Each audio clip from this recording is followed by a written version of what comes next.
Hey guys, so today I thought I'd talk a little bit about what triggers you, why that even happens to begin with, because something I really just find interesting is something like this topic. It's just so interesting that we are just naturally attracted to or just totally deny its attraction to us.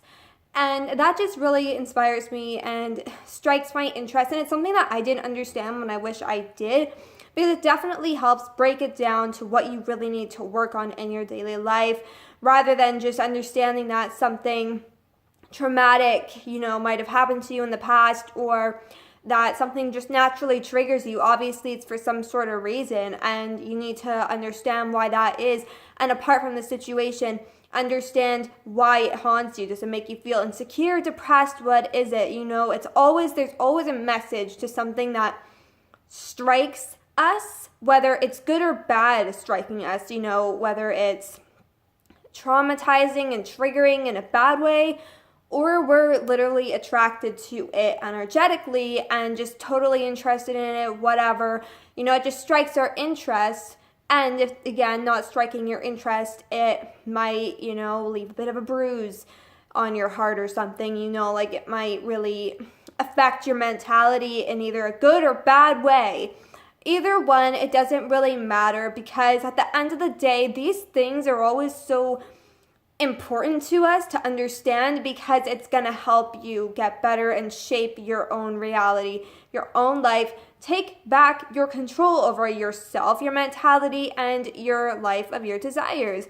This is always shit that's so important to just recognize and work on, because the things that trigger you, for instance, are there because they alarm you for some sort of fucking reason. If something triggers you, you need to look at why it's triggering you.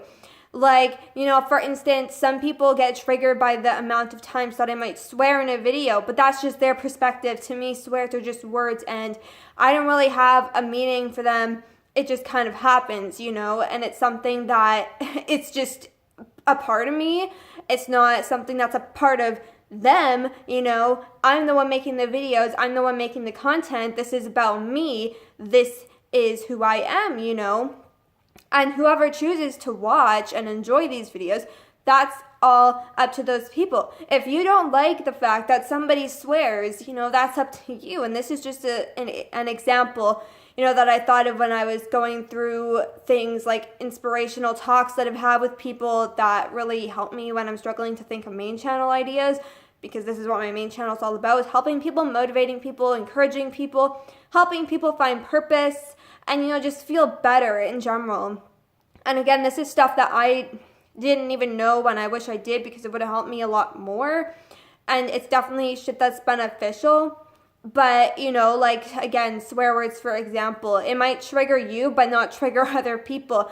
And a great reason for that, I've noticed, is religion. And, for instance, so look at why swear words trigger you. You're going to say because it goes against God or whatever. 100% of the population would say because of God, because it goes against God and whatever. Goes against Christianity, it's a sin, whatever. And then you have to look at, well, why do you care about that? Why do you care about God's perspective, point of view?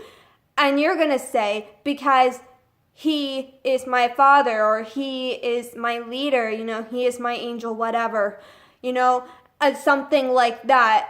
And that's when you need to learn to sort out your priorities, because you are living based off of somebody else's truth. You are solely basing your existence, your opinions, your beliefs off of somebody else's truth.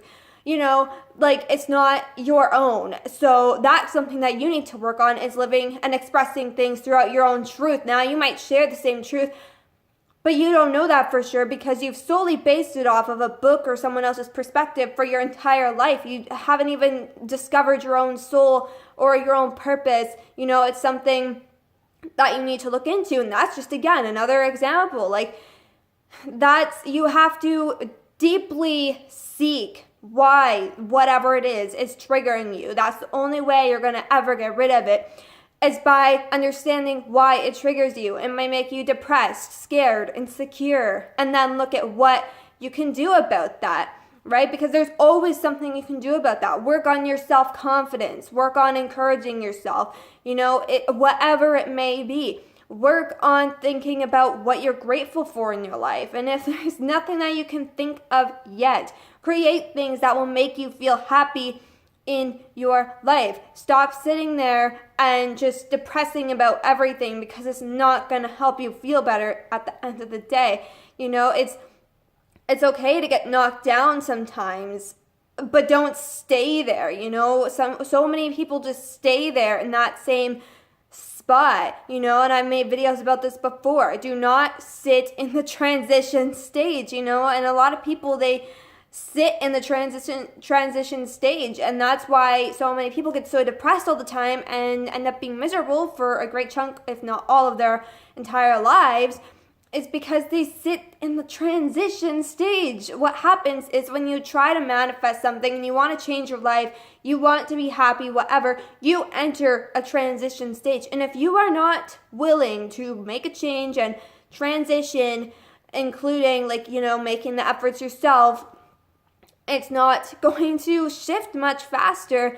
But it is happening for you. And again, I made videos about this. You need to focus on the transition, but don't focus on staying there. That's not the destination. The destination is further ahead. You just have to be willing to recognize that you are in transition right now. That is not the destination. And if you want to get to the destination, you're going to have to go through the transition first. The transition is not an option. It's there because it's there to shape you so that you can make it to your desired destination. And when you actually get there, you're actually able to handle it. Because have you been given your desired destination right off the bat, no transition, nothing like that, you're not going to be ready to handle it. You're just going to be shot back to the beginning because it's going to be too overwhelming or something like that for you, too confusing, anything. That's why you need to shape yourself, build yourself. Maybe it would involve you having to go through having a rough boss and then finally get to your dream destination for your dream job, but instead of that, you give up right away because you didn't take that time in that transition to gain the strength to go through that experience so that you could actually get to where you wanted to be. It's so important to understand these things. And, understanding what triggers you so much as a person's attitude, a family member, whoever, whatever it may be. Again, another example, if a family member is triggering you or somebody else is triggering you because of their attitude or the way they treat you, focus on why that is. What does it trigger inside of you? Lack of confidence is a big one that I see. So again, focus on that. You need to work on your self-confidence, your self-love to yourself. You have to work on accepting yourself for who you are and growing that strength inside of you so that you can confidently be who you are. Because we are all very important individuals, and it sucks that some people can have so much power over us to make us believe otherwise, So again, these things are so important to understand. But anyways, I really hope that you guys enjoyed this video. I'm going to go do a video on my vlog channel, which I will also link in the description below this video. If you're interested in checking that out, you can do so. And be sure to leave a like if you enjoyed this video and subscribe to my channel for more videos.